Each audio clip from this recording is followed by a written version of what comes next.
아멘. 오늘 말씀의 제목은 힘들게 하는 자.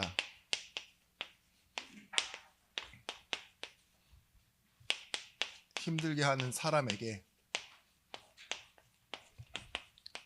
더 축복하라입니다. 제목이 기네요. 고린도후서 13장 1절에서부터 13절 말씀까지, 로마서 12장 14절 말씀에 너희를 박해하는 자를 축복하라, 그리고 축복하고 저주하지 말라라고 말하고 있어요. 이게 우리의 위치입니다. 우리의 방법이라고요. 우리를 박해하고 어렵게 만드는 사람을 뭐라고 하죠? 축복하고 축복하는 거. 원수를 사랑하는 거. 어떻게 그럴 수 있겠습니까? 그게 우리의 본분이기 때문에 그렇습니다. 우리는 악을 악으로 갚는 존재들이 아닙니다. 우리가 보상의 논리, 그렇죠? 거래, 이런 것들이 뭐예요? 세상에서는요, 받은 대로 갚아주는 거예요. 그의 값을 치르는 거죠. 근데 은혜는 그렇지 않습니다. 하나님이 우리에게 부탁하시는 건 뭐냐? 우리의 본분은요, 박해하는 자를, 힘들게 하는 사람을, 우리를 미워하는 사람들을 통해 뭐라고요? 축복하고 사랑하고. 왜냐? 답을 이렇게 말하고 있습니다. 19절 말씀, 12장 19절 말씀. 친히 원수를 갚지 말고 하나님의 진노하심에 맡기라. 기록되었을 때 원수 갚는 것이 내게 있으니 내가 갚으리라. 왜 그러느냐? 그 일은 하나님의 일이기 때문에 그래요. 다윗이 전쟁을 할 때도 자신이 전쟁을 치르면서도 뭐라고 얘기했습니까? 전쟁은 하나님께 속하였음즉. 그쵸? 여호수아도 그렇게 얘기합니다. 하나님의 손에 있는 거지. 이스라엘이 가장 큰 실패를 했던 때가 언제냐? 큰 실패는 아닌데 작은 실패인데, 그게 굉장히 큰 실패로 다가왔던 게 뭐냐? 그 큰 여리고를 정복하고서도요, 아주 작은 아이 성은요, 자기 마음대로 쳐들어갔을 때예요. 그때는 정복하지 못했어요. 실패했어요. 그렇죠? 칼 한 자루 없이 싸우면서도 해와 달을 멈춰놓고 싸우던 이스라엘 백성들, 그게 어디 손에 있었습니까? 하나님의 손에 있었기 때문에 그래요. 오늘 일부 말씀을 기억하시면 돼요. 우리의 본분이 뭐라고요? 믿음으로 축복하는 건데요. 오늘 제목은 뭐냐? 힘들게 하는 사람, 어렵게 하는 사람을 더 축복해라. 아멘.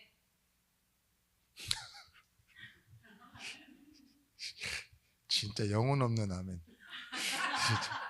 짜증나네요. 짜증나. 네. 제목이니까 그냥 화가 나십니까? 아멘. 왜 아멘으로 화를 내고 그러세요? 여러분, 있어 보이는 말 있죠? 있어 보이는 말, 명언이라고 합니다. 명언을 좋아하는 사람은 요즘 평가가 그래요. 지적 수준이 떨어지는 사람이라고. 그러니까 명언을 만든 사람은 그냥 이제 인생에서 만들어진 고백이잖아요. 근데 그걸 인용해서 자꾸 떠들고 다니는 사람들은 보면 조금 뭔가 부족한 사람들이 그걸 많이 인용해요. 자기 메시지도 아닌데, 그죠? 여러분, 우리 그렇게 되면 안 돼요. 말씀은 아는데 말씀을 인용해서 떠들고 다니는 사람이 아니라, 실제 내 것이 된 사람은요, 뭘 할 수 있느냐? 축복할 수 있어요. 여러분, 자신을 바꾸지 못하는 메시지, 그리고 남도 바꾸지 못하는, 남들에게 오히려 무시받는 그런 명언을 인용하지 마시고 말씀이 나를 살리는 것을 체험하시길 바랍니다.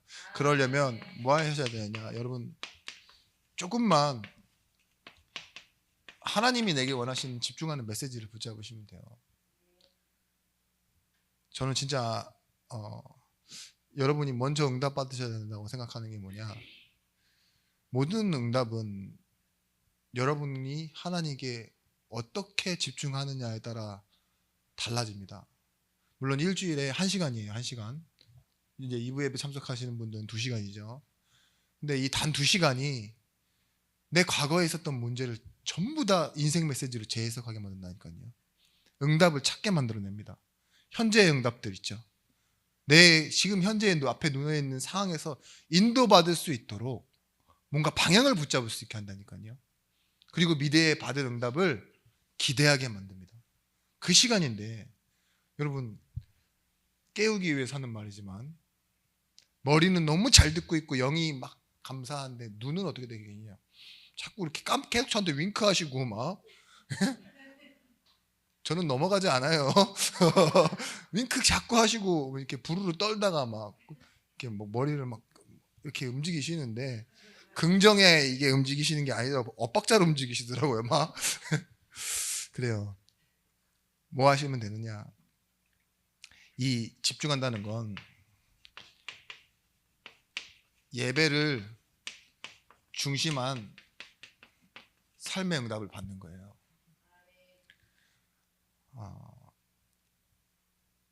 여기서 뭐가 바뀌느냐? 여러분, 누릴 것이 바뀝니다.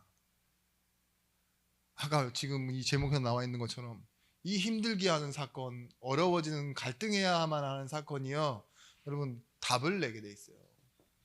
예배를 중심으로 삶이 보여지기 시작하고 답이 나게 돼 있다고요. 그러면 무엇이 바뀌느냐? 기도가 어떤 기도가 되느냐? 복음 누림의 기도가 돼요. 내게 주신 구원을 누리면서 나오는 기도들 있죠. 여기서 감사를 찾아내고 하나님과 소통을 하고 말씀을 붙잡게 되는 거죠. 많이 하는 기도가 아니에요. 정확한 기도를 하게 돼요. 그러면서 무엇이 들리느냐? 하나님의 음성이 내 안에 콱 남아요. 그게 진짜 응답입니다. 내가 기도를 막 구한 건 외에 있죠. 하나님이 하실 일이 믿어지니까요, 삶 속에서 뭔가 내가 잡히는 게 달라진다니까요. 여러분, 그래서 삶에 있는 그 사람과 일과 이 모든 것에 대해서 여러분, 신앙은 무엇이라 했습니까? 재해석되어지는 거예요. 재해석이 뭐냐? 이 일이 나에게 어떤 가치가 있느냐, 그렇죠? 이 일이 지나고 나서 이 상황을 가지고 가서 나는 무엇으로 남을 것이냐, 무엇이 될 것이냐 하는 게 존재예요. 그리고 이것은 나와 하나님과 이 세상에 어떤 의미가 있냐, 이 세 가지를 가지고 재해석돼요, 말씀이. 오늘 1부 말씀 기억하십시오. 1부 말씀에 뭐예요? 믿음으로라는 뜻이 단순히 지켜내고 버텨낸다는 의미가 아니라 이삭, 야곱, 요셉 이 족장 세 사람에게 남았던 건 뭐예요? 축복을 전달하는 것으로 하이라이트 되었다고요. 중요한 순간과 장면과 핵심이 뭐였어요? 단순히 삶에서 받는 축복으로 끝나는 것이 아니라 뭐예요? 이것을 전달하는 거, 축복으로 선포해버리는 거. 그리고 뭐예요? 그 선포된 내용은 말씀이 되어 하나님의 약속으로 남아서 하나님이 이뤄가시는 내용이 되어졌다는 거. 그게 히브리서 11장의 믿음으로입니다. 마찬가지로 오늘 여러분, 말씀이 내 안에 들어와서 가치가 되고 나에게 존재가 되고 이것을 의미로 남길 때 있죠. 여러분들은 뭐가 바뀌느냐? 메시지가 바뀌어요. 메시지가 바뀐 사람은 보는 게 달라요. 여러분, 이 부분을 가지고 오늘 제목을 좀 확인해 보셨으면 좋겠습니다. 청교도 신앙 들어보셨죠? 청교도 신앙에서 그 신학 자체에 중요한 뿌리를 남기신 분들, 여러분 이름은 들어보셨을 거예요. 제가도 몇 번 말했으니까요. 찰스 스펄전이라는 분, 그리고 마틴 로이드 존스라는 분, 제임스 패커, 이러신 분들은 지금 교보문고 같은 데 가보면 기독교 신앙 서적에 대부분의 되게 그 신학의 뿌리를 가지신 분이에요. 그 중에 하나, 또 한 분이 더 계신데 아더 핑크라는 분입니다. 짧게 설명드리면 스펄전은 평생에 140여 권에 달하는 그 책을 출간했는데 지금도 많아요. 스펄전 목사님의 뭐 시편 뭐 이런 것들. 그리고 제임스 패커는 가장 적은 양이라고 하는데 30여 권의 책을 출간했고요. 로이드 존스 목사님, 이분이 진짜 로마서 주석, 에베소서 이런 부분에 대해서 정말 교본이라고 말할 수 있는 그런 해석을 해놓고 책을 쓰신 분인데, 이 세 분들의 공통점이 뭐냐, 다 교회에서 자신들이 사역을 하고 목회를 하면서 설교와 연관되어 가지고 책을 써내신 거예요. 근데 아덤 핑크라는 분은 좀 달라요. 실제로 교회 사역은 2년밖에 못했고 뭐 10년여간은 교회 사역을 하려고 했지만 못했어요. 나중에는 외딴 섬에서 이렇게 돌아가셨다는 건데, 근데 그분이 설교를 들어주시는 분이 없으니까 뭘 했냐, 자기가 설교문을 써서 손으로 나눠주는 그런 분이었어요. 이분이 비교하고 불평하고 만족이라는 걸 모르는 세상 속에 어떤 말을 남겼느냐, 내 잔이 넘치나이다. 그 이후로 이분이 돌아가신 후에 매월 쓰여지는 그런 뭐 이렇게 신문이나 그리스도인들을 위한 이런 있잖아요, 기고문 이런 것들이에요. 아더 핑크의 글들이 계속 올라가는데요, 이분은 글을 쓰기 위해 태어나신 분이라고 말할 정도로 설교 현장이 없는데 하나님께만 온전히 집중했던 거예요. 그분이 이 말씀 가지고. 여러분, 실제 목회자가 설교라는 현장, 이 직면하는 현장이 없으면, 교회 현장이 없으면 혼자 스스로 아무것도 안 하려고 합니다. 그죠? 부담 없고 앞에 대상이 없는데, 뭐 만져지는 게 없는데 실제화가 되지 않는다고요. 근데 이 아더 핑크라는 분은 그렇게 쓴 글이요, 이렇게 말했어요. 함량 미달의 숱한 기독교 문서들 중에서 마침내 진짜가 나타났다, 이런 말이 들을 정도로요. 하나님과의 관계, 딱 진짜 하나님과의 관계밖에 없는데 그걸 가지고도 뭘 했다고요? 신학의 뿌리를 바꾸는, 거기서 나왔던 뭐 하나님의 주권이라든지 하나님의 속성이라는 이런 책들을 다 내놨는데, 그게 지금 우리를 바꾼 정말 중요한 기독교 신학이라니까요. 여러분, 예배가 축복인 이유가 무엇이냐? 내가 참석해서가 아니에요. 예배를 통해 지금 하나님이 계속 여러분에게 선포하고 계신 게 뭐냐? 나는 너의 하나님이다. 이걸 가지고 여러분들을 지금 바꿔가고 계시기 때문에 그래요. 그래서요, 여러분, 오늘 말씀에 고린도 후서 13장이잖아요.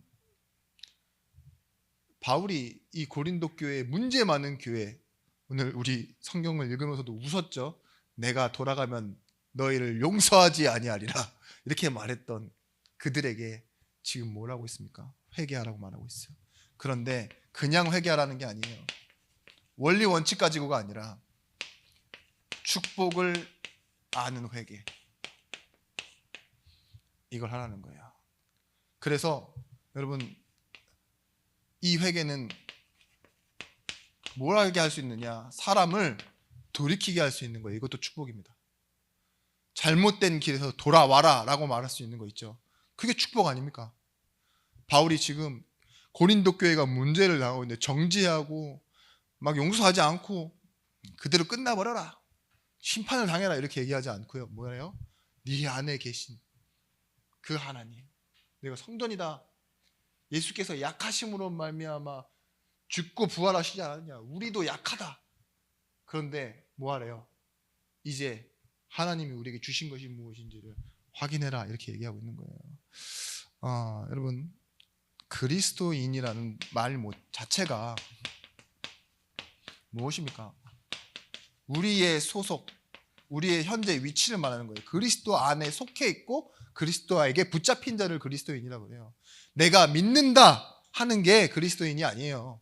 명제가 아니라고요. 성령이 내 안에 계시고 그로 인해 내가 하나님 안에 있는 것, 그리스도 안에 있는 걸 그리스도인이라고 하지 않습니까? 마찬가지로요, 여러분, 전쟁이 끝나면 군인들은 어떻게 하죠? 복귀해요. 귀향한다고요, 자기 고향으로. 그런 것처럼 그리스도인은 회개할 수 있어요. 그게 힘입니다. 왜냐? 돌아갈 곳이 있기 때문에. 그냥 그 성경에서 말하는 죄는 하나님을 떠나 있는 거잖아요. 근데 지금 그리스도인의 죄는 뭐예요? 하나님을 모른 채 문제 삼지 않는 걸 보고 죄라고 하고 있어요. 그러니까 그 죄는요, 돌이킬 수 있다고요. 회개할 수 있다고요. 다시 너의 자리로 돌아와라. 지금 이렇게 말하고 있는 겁니다.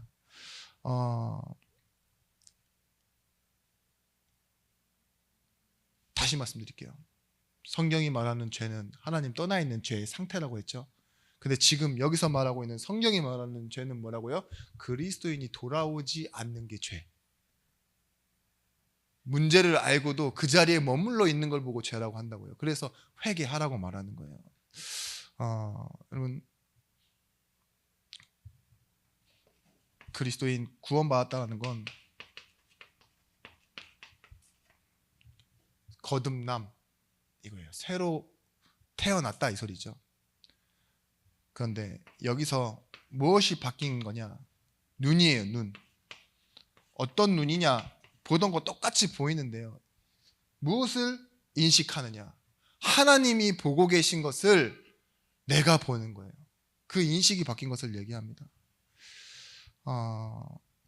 죄는 누구에게 잘못한 것에 대한 회개를 하는 게 아닙니다. 여러분, 잘하려고 하다가도 죄 짓잖아요. 그죠? 남한테 실수하고. 그런데 소극적으로 죄는 뭐냐? 하지 말라 하는 것, 이걸 한 것도 죄라고 하지만 그게 소극적인 죄예요. 그건 당연한 거니까 소극적이라고 하는 거예요.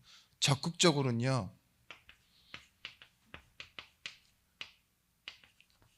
하라고 한 것을 안 한 것이 더 큰 죄예요. 적극적인 죄.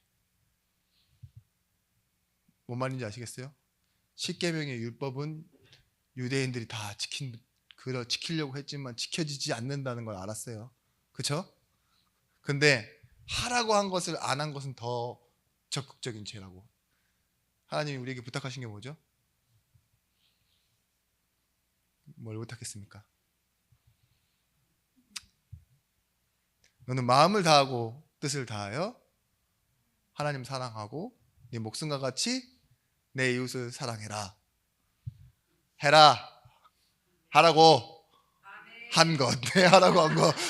하라고 한 것인데 여러분 했어요? 안 했어요. 일단 나 자신을 사랑하지 않아. 나 자신을 엄청 무시하잖아요. 그죠? 그리고 뭐예요? 옆에 있는 사람 사랑 안 해요. 그거 죄예요. 기분 나빠요? 나도 목회자 양심이 있지. 할 말은 해야지. 죄입니다. 지금 고린도 교회에 어떤 일이 있었냐? 여러 가지 문제가 있지만 차별과 차등의 문제가 있는 거예요. 잘 사는 도시다 보니까 부자들이 먼저, 주인들이 먼저 와서 성찬식에 참석하고 먹을 거 다 먹고 뒤에 종들이 오면 가버려요. 그런 상황도 벌어져요. 왜냐? 난 너희랑 다르다 이거예요. 성도가 하나라는 인식 자체가 없어요. 사랑하는 마음 없어요. 그런 상황도 벌어지고 뭐 나중에 좀 더 깊게 말씀드리겠지만 많은 문제가 있지만 교회 안에서 하나 되어지지 못할, 그리고 죄를 짓는데 하나 되어지는 이상한 일들이 벌어진 거예요. 우리가 거듭났다는 것 가지고 구원을 받았는지 확인하는 것 중에 하나 지표가 뭐냐? 하나님이 문제로 보고 죄로 보는 것에 대한 인식이 내게 있느냐? 전에 한번 그런 말씀 드린 적 있죠. 내 자녀를 죄인으로 보지 않으면 여러분들의 예배는 반쪽짜리가 된다고. 그렇게 인식해야 여러분 감사도 있지만 슬픔이 있을 거 아니에요. 그죠? 근데 여러분들의 마음속에는 한편으로는 변명도 있고 외면해버립니다. 그냥 잘 살면 됐지. 그럼 여러분 축복할 수 없는 사람이 되는 거예요. 내 마음속에 좋은 집 가서 잘 살고 좀 남들처럼 평균 이상으로 사고 인정받고 칭찬받았다 그러면 그냥 예수 안 믿어도 잘 사니까는 어느 정도는 봐줘. 이렇게 된다니까요. 아니라고 하시는 분들은 화 있을진저. 네. 우자가 한 말입니다. 근데 여러분 정보의 90%는 눈으로 받아들이는 거 아십니까? 그래서 여러분 우리가 눈에 보이는 거에 그렇게 민감하고 눈에 보이는 것을 치장하는 거예요. 그렇잖아요. 그 펠레라는 사람이 아시죠? 축구 황제 펠레. A매치 국제 경기에서 1300골을 넣었어요. 근데 이 사람의 특징이 뭔지 아십니까? 눈이 잘 안 보여요. 지독한 근시랍니다. 그래서 키운 게 뭔지 아세요? 감각이에요. 감각. 감각을 키우는데 올인했대요. 눈이 안 보이니까 잘 축구 선수가. 그죠? 그만큼 우리 삶에 중요한 것이 뭐냐? 눈으로 보는 것보다도요. 감각이 더 중요해요. 영적인 감각. 하나님이요. 우리에게 이걸 바꿔 놓으셨다니까요. 구원, 삶에 대한 감각을 바꿔 두셨어요. 그래서 이 두 가지가 잘 보여야 돼요. 내가 무엇을 해야 될지 하지 말아야 될지를 가지고 중심 잡는 거. 그걸 꾸준히 잘, 그리고 하나님 말씀 앞에 은혜를 받다 보면 이것도 돼요. 그죠? 이거는 사실 제목이 되는 게 아니라 기본이 돼야 되는 거예요. 근데 오늘 말씀에 이렇게 나와 있습니다. 우리가 복음을 누린다 보면 어디서 나오느냐? 이 전도, 회개하면서 나오는 거예요. 사실 우리가 회개했기 때문에 이게 보여지는 거예요. 전도는 뭐냐? 해서 복을 받는 게 아니라 우리 마음속에 하나님의 마음으로 현장을 슬프게 볼 수 있는 거예요. 애통한 자 복이 있나니, 의에 줄이고 목마른 자 복이 있나니. 왜 그런 말이 나옵니까? 볼 것을 보기 때문에, 그 감각이 있기 때문에. 영적인 감각이에요. 내 가정을 영적인 감각으로 보지 못하면요, 여러분, 우리는 또 기복에 매달려 삽니다. 복을 구하면서. 다른 건 하나도 채워지지 않고 축복할 수 없는 상태로 살면서요, 내게 필요한 것을 달라고, 뭐예요 여러분? 철저한 소비자가 되어지는 거예요. 광고에만 속아서 사는. 근데 축복하는 사람은 뭔지 아세요? 생산자. 생산자는 뭐예요? 전 세계 인구의 0.1%도 안 된대요, 생산자는. 근데 뭐예요? 전체 99.9%를 먹여 살린 사람은 생산자. 유튜브에서 뭐라고 하죠? 크리에이터. 그죠? 몇몇 사람이 다 해놓고 몇만 명을 즐겁게 해주고 이런 거잖아요. 근데 개인 방송인데도 그렇다니까요. 우리 옛날 TV 방송 채널 몇 개였어요? SBS가 나오기 전에 3개였나요? 그죠? 그 또한 12시가 되면 삐 동해물과, 지금 보세요. 케이블 TV 재방송에 101개 채널 12,000원 추가하면 29개 채널, 유료 채널 하면 24시간 뭐 어쩌고저쩌고 계속 나오죠. 필요 없어요. 그것도 요즘은 케이블도 핸드폰으로 계속 봐요. 끊어지지 않아요. 왜 이런 말씀 드리느냐? 여러분, 전도라는 축복은요, 하나님의 눈으로 나와 현장을 보고 하나님 앞에 마음을 돌이키는 사람, 그 사람이 원리와 원칙과 자리와 명예를 떠나 하나님이 원하시는 곳으로 향해 갈 때 보여지는 거예요. 그렇죠? 그래서 여러분, 돌이키게 하실 수 있는 힘이 있으십니까? 있게 하실 겁니다. 벌 받을까 두려워하는 회개가 아니라 의인의 믿음은 회개를 가지고 옵니다. 왜냐? 여러분, 지금 여러분 이 예배를 드리고 무슨 생각이 들어야 정상이냐? 내가 진짜 하나님 모르고 살았네. 하나님과 관계에서 내가 소원해지고 내가 하나님을 너무 내 식대로만 이해하고 있었네. 하나님 죄송합니다. 이게 회개예요. 여러분, 어떤 일을 지나고 나면 사람은 분명히 두 가지 형태로 나눕니다. 실망하거나 만족하거나. 그것도 하지 마십시오. 정확히 보십시오. 내가 이 일을 해서 실망, 못해서 실망, 잘 돼서 만족, 이게 아니라니까요. 복음의 렌즈가 바뀌면요, 하나님이 하시는 걸 내가 봤나? 이렇게 되는 거예요. 하나님이 하시는 건 모른 채 내가 했느냐 안 했느냐. 여러분, 투표한다고 대통령이 바뀌어요? 탄핵한다고 내려와요? 그런 얘기 들으려고 그러는 게 아니에요. 여러분, 한 사람은 한 표일 뿐이에요. 그냥. 그죠? 부자도 한 표, 가난한 사람도 한 표, 회장님도 한 표. 그런 것처럼 우리는 기껏해야 한 표라고요. 근데 뭐예요? 하나님은요, 이 모든 것을 움직여 가시는 분, 그분이시라고요. 그래서 여러분, 회개는 결국은 뭐냐? 돌이켜서 뭐예요? 원래 자리로 돌아가게 하는 거잖아요. 바울은 뭐 했냐? 확증하게 하는 것.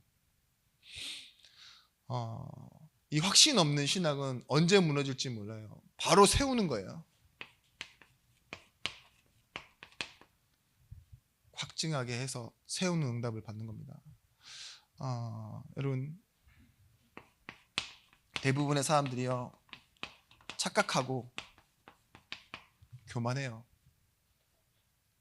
다른 사람이 그런 게 아니라 내가 그래요.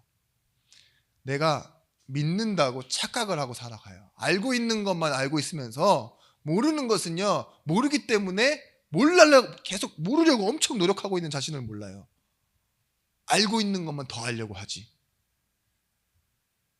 최숙권 선생님 고개를 계속 끄덕거리시는데 제일 많이 하시길 바랍니다.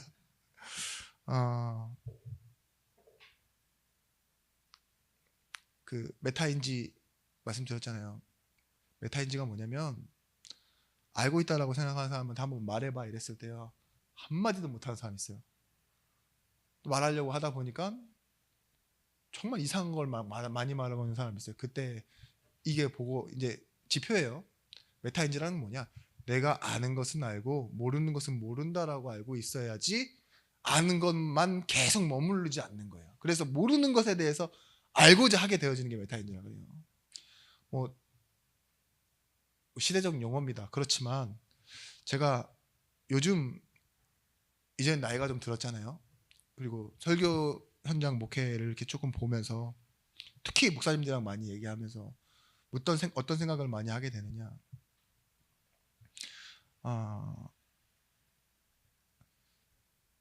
우리가 스스로 한 번도 자기 입으로 말해보지 않고 머릿속으로만 계속 생각하던 거, 되뇌이던 것들 있죠. 믿음이라고 생각했던 것들. 그러니까 성도가 전도의 현장이나 포럼하는 것이나 기도를 하지 않으면 어떻게 되느냐? 자기가 알고 있다라고 생각하고 그래서 넘어가는 것들이 너무 많이 생겨요. 그렇지만 잃어버려도 심각하게 본질만 다 잃어버렸어요. 여러분, 힘을 잃어버릴 때 우리는 정직할 수 없습니다. 힘이 없어서 정직해지지 못하는 거예요. 그리고 이 정직해지지 못하는 순간부터 우리는 거짓말을 하게 돼요. 변명이 거짓말이 된다니까요. 자꾸 내가 모르는 걸 좀 이렇게 채워놓다 보니까 이 전체가 거짓말이 된다는 거. 제가 왜 이렇게 여러분들에게 뼈 때리는 말을 하느냐? 제가 그럴 상황에 많이 놓여요. 이해하실지 모르겠지만 저는 그런 상황이 너무 많습니다. 순간 모르는 것도 알아야 된다라고 말할 때도 있고, 그죠? 이런 사람들과 여러 가지 대화에서요, 정직하지 못한 나를 많이 마주해야 될 때가 있다고요. 그리고 그러다 보니 뭐예요? 내 눈앞에 있는 사람이 정직하게 얘기하는지가 잘 보인다니까요. 내가 제일 많이 마주치는 상황을 상대방이 그러고 있다면 모르겠어요? 예를 들어보겠습니다. 하나님은요, 여러분 모르시겠어요? 그래서 기도하라는 거예요. 기도해 보시라고요. 내가 아는 하나님을 한번 찾아보시고 하나님 불러보시고 그걸 약속대로 한번 구해 보세요. 근데 그걸 하지 않고도 알고 있다? 그러면 복음 누리는 기도, 여기서 벗어나 있는 거예요. 내가 받고 싶은, 내가 하고 싶은 기도를 하는 거죠. 될 때만 하고. 여러분, 그래서요, 여러분, 순종이란 것은 무엇이냐? 진리의 사람이 하는 겁니다. 영원한 것을 붙잡고 하는 거예요. 믿음과 믿음의 대상을 한번 말씀드리고 있죠. 내가 믿는다 해서 믿어지는 게 아니에요. 믿음이 무엇인지를 알아야 믿어지는 거예요. 한번 말씀드렸잖아요. 이 얇은 두께 한 2cm밖에 안 되는 얼음을 건너실 수 있어요? 이랬을 때 믿음으로 건널 수 있습니다. 하나님 함께 하시면 건넙니다. 이게 아니에요. 우리의 믿음은 뭐냐? 얼음의 두께예요. 최소 8cm 이상 돼야 건너겠다. 이게 확실해질 때 뭐예요? 그 위에서 뛸 수도 있죠.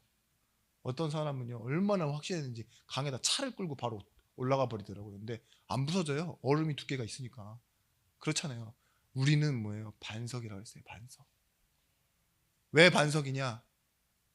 주를 그리스도라고 고백하는 베드로에게. 그죠? 도망가게 될 베드로 있죠. 배운 것도 없는 베드로에게, 다혈질인 베드로에게 하나님이 말씀하신 거예요. 내가 정의하는 내가 아니라 하나님이 내게 말씀하신 게 나다. 이걸 믿고 나아가는 거. 사도로 부름을 받았어. 여러분, 승산을 보고 뒤집고 얼버무려서 갈 수 있는 길이 아닙니다. 무엇이냐? 에베소서 2장 8절 9절 말씀에 너희는 그 은혜에 의하여 믿음으로 말미암아 구원을 받았으니. 갈라디아 2장 16절 말씀에도 사람이 의롭게 되는 것은 율법의 행위에서 난 것이 아니요 오직 예수 그리스도를 믿음으로 말미암아 주는 아는 고로 우리도 그리스도 예수를 믿나니 이는 우리가 율법의 행위에서가 아니고 그리스도를 믿음으로써 의롭다함을 얻으려 함이라. 율법의 행위로서는 의롭다함을 얻을 육체가 없느니라. 잘 알고 있는 말씀이죠. 율법의 행위로서는 의롭다함을 얻을 육체가 없는데 우리가 지금 잘 생각해 보시면 뭘 얻으려고 하느냐? 사람 앞에서 인정받는 거 있죠. 그걸 목표로 살아간다니까요. 사람 앞에서 동의를 구해내는 거, 내가 맞았지 하는 거 있죠. 내가 이겼지? 지금은 좀 억울한데 결국은 내가 맞게 될 거지? 라고 생각하는 그쪽으로 넘어가려고 하는 거 있잖아요. 은혜를 잘 모르는 거예요. 여러분, 사람 앞에 응답받는 게, 사람 앞에 인정받는 게 응답입니까? 행위로서는 의롭다함을 얻을 육체가 없다는데 왜 뭔가 해서 응답받으려고 하세요? 인정받으려고 하고. 자녀한테 인정받는 게 그렇게 행복한 일입니까? 하나님께 인정받는 것보다? 주변 사람들이 나를 칭찬해 주는 게 그게 하나님이 기뻐하시는 것보다 더 기쁜 일이에요? 배부른 일보다 못한 것 같아요. 여러분들 밥 먹고 배부를 때 제일 행복해 보이시던데. 여러분, 답이 없어야 답을 얻을 수 있다 그랬죠. 일한 것이 없어야 하나님께 의로 여기심을 받는 자들의 행복에 대하여 다윗이 말한 바에 대했어요.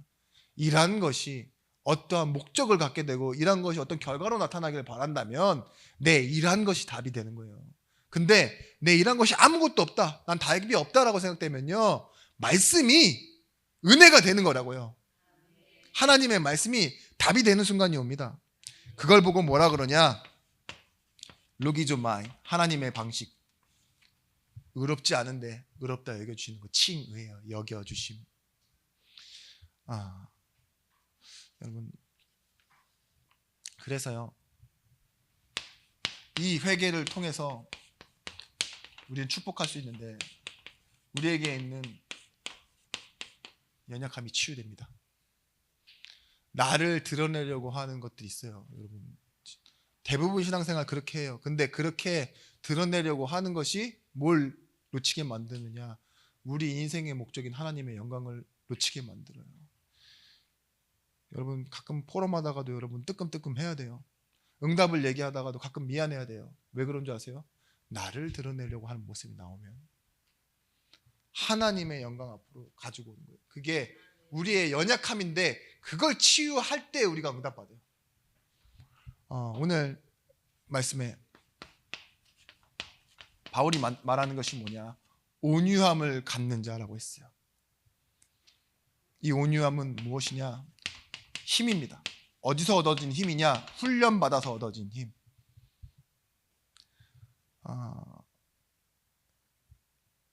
하나님이 복음 때문에 우리를 무엇으로 이끌어 가시느냐? 하나님의 계획으로 이끌어 가세요.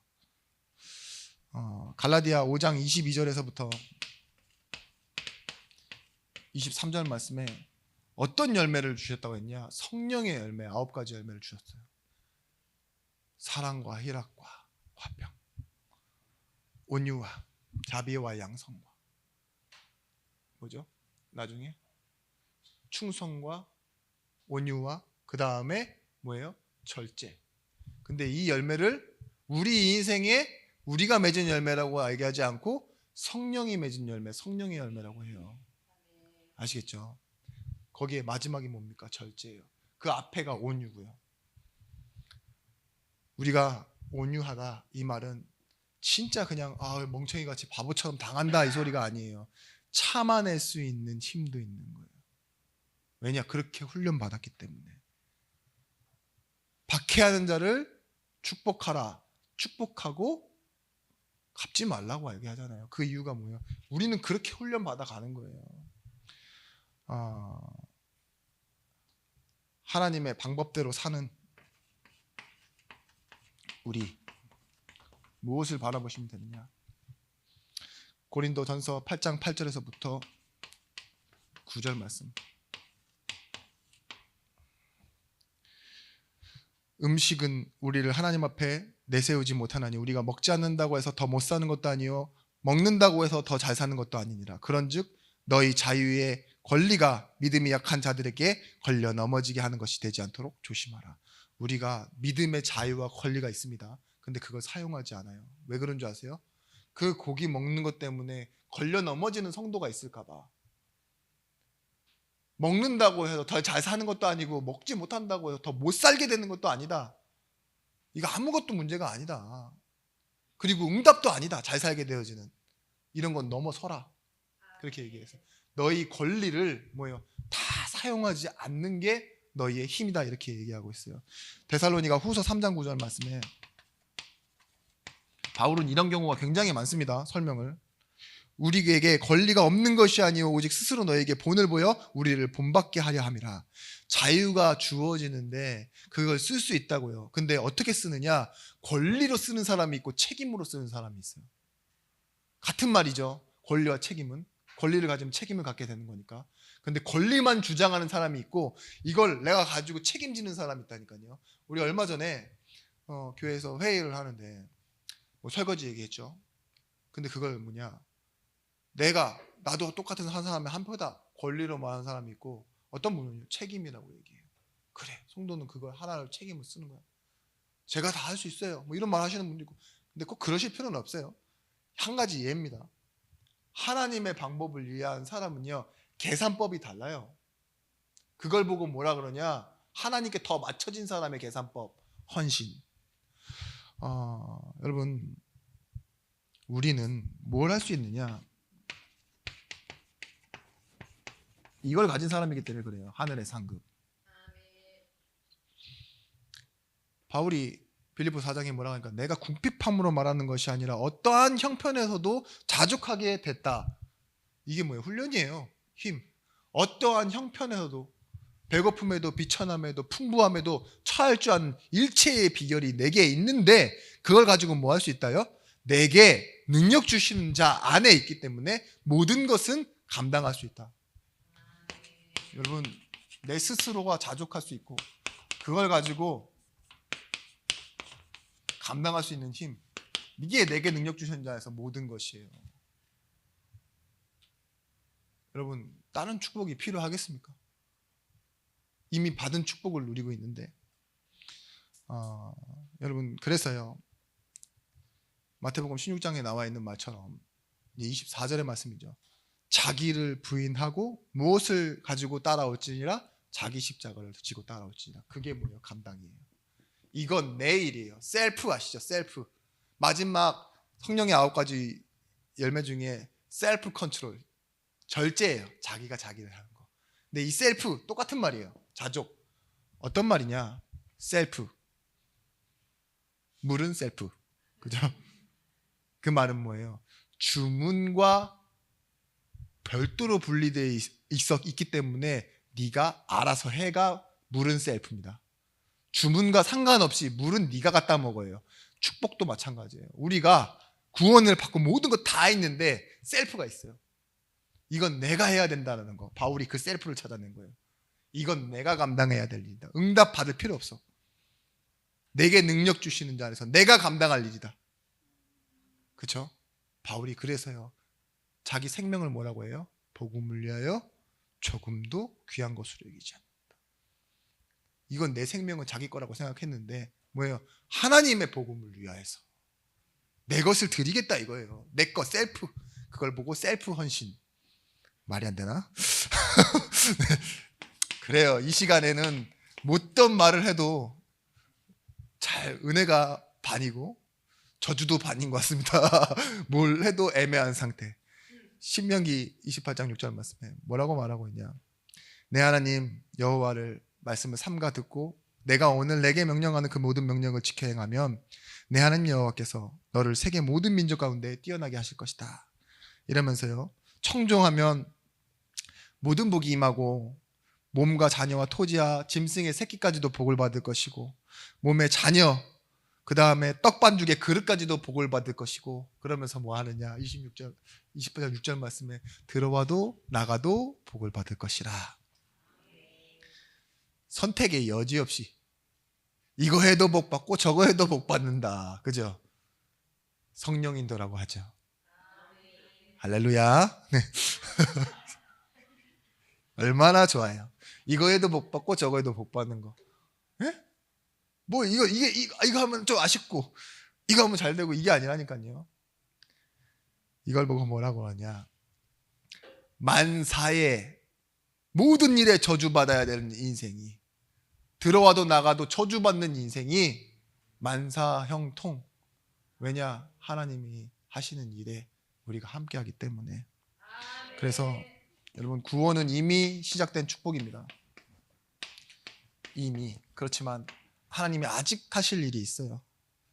그래서 여러분, 그 하나님이 영원한 상급, 그 영원한 일에 나를 감당하게 하시겠다면 여러분 뭐 하시게 되겠습니까? 그 일에, 불가능한 일에 여러분을 쓰시겠다라고 지금 부르신 거라면 여러분 기도하시는 거예요. 어떻게 기도하셔야 되느냐?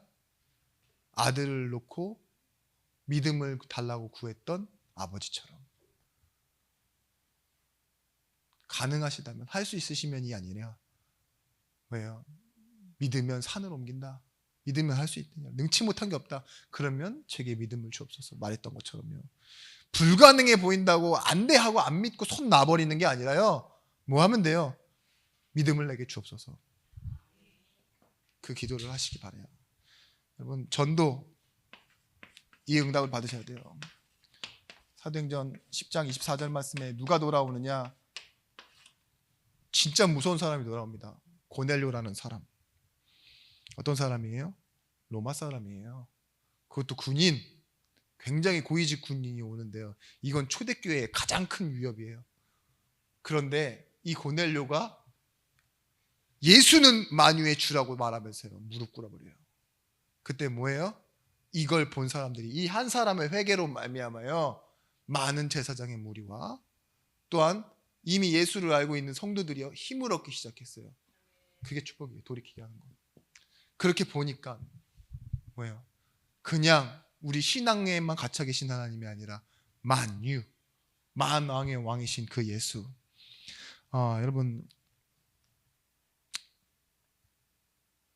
여러분이 진짜 전도의 선교를 마음에 품은 사람을 만난다. 여러분도 바뀌어요. 여러분, 동역자를 놓고 꼭 기도해 주세요. 내가 무시할 만한 맨날 동역자만 만나면요, 여러분은 원리 원칙에 갇혀 계시는데 옆에 사람이 매일 전도와 선교를 놓고 기도하고 울고 계신다. 어떻게 되겠어요? 그런갑다 하겠죠. 뭐 휴지나 갖다 주겠지. 근데 그렇게 말고요, 우리가 그 교회 응답 속으로 들어간다, 그 교회 시간표 속으로 들어간다, 반드시 여러분 강단도 바뀌고 여러분의 인생도 바뀔 것입니다. 그래서 우리 뭘 구해야 되느냐? 바로 이거예요. 이거 하고 우리는 이제부터 어디로 가느냐? 전도와 선교를 위한 부흥의 축복 속으로 들어가게 될 것입니다. 여러분, 고백, 아무것도 아닌 것 같지만 여러분, 하나님이 여러분의 이 고백을 들으세요. 오늘 좀 말씀이 길어졌는데 고린도후서 12장 10절 말씀에, 그러므로 그리스도를 위하여, 바울이 한 말이에요, 약한 것들과 능력과 궁핍과 박해와 곤고를 기뻐하노니. 절대 기뻐할 수 없는 것들이죠. 능력과 궁핍과 박해와 곤고를 기뻐한대요. 어떻게 이럴 수 있습니까? 근데 오늘 말씀 고린도후서 13장 13절 말씀 보십시오. 같이 읽겠습니다. 다 넘어가 버렸어. 13장 13절 말씀 같이 읽겠습니다. 주 예수 그리스도의 은혜와 하나님의 사랑과 성령의 교통하심이 너희 무리와 함께 있을지어다. 아멘. 뭐라고요? 그토록 마음 아프게 하고 자신을 힘들게 했던 고린도 교회의 마지막 인사가 뭐예요? 축도의 표본이 되었었습니다. 축복을 쏟아 붓고 있는 거예요. 이게 오늘 예배 우리 마치고 제가 축도하잖아요. 축도의 모형이에요. 뭐라고요? 또 넘어갔어. 지금 저 시편입니다. 다시 한번 읽어주세요. 누가 한 분? 주 예수 그리스도의 은혜와 하나님의 사랑과 성령의 교통하심이 너희 무리와 함께 있을지어다. 은혜와 사랑과 성령의 교통하심이 어디에 있다고요? 무리에 있을지어다. 우리 예배 끝나면 항상 축도하는 그 모형이 여기서 나온 거예요. 박해와 능력과 이런 슬픔을 주는 교회를 향해 축복을 쏟아 부을 수 있는 성도가 되시길 바랍니다. 왜냐? 여러분 그럴 수 있는 응답과 축복과 구원의 축복을 여러분이 이미 받았기 때문입니다. 잊지 말고 돌아가셔서 또 한 주 집중하고 즐거운 응답을 받는 이상하긴 하지만 그렇게 되시길 우리 예수 그리스도 이름으로 축원합니다. 기도하겠습니다. 하나님, 우리의 연약함이 치유되어져 하나님께 영광을 돌리기 원합니다. 우리가 진짜 예수를 믿는 것이 맞는지 현장에서 확증하게 하여 주옵소서. 받은 축복을 가지고 우리가 누리고 또한 선포하고 돌이키게 하는 현장을 회복하게 하여 주옵소서. 이제는 만왕의 왕이 되신 예수 그리스도의 크신 은혜와 독생자를 주신 하나님의 사랑과 성령 하나님의 감화감동 내주로 충만 교통하심의 은총이 말씀 가지고 현장으로 가는 모든 제자들 머리 위에 이제로부터 영원토록 함께 있을지어다. 아멘.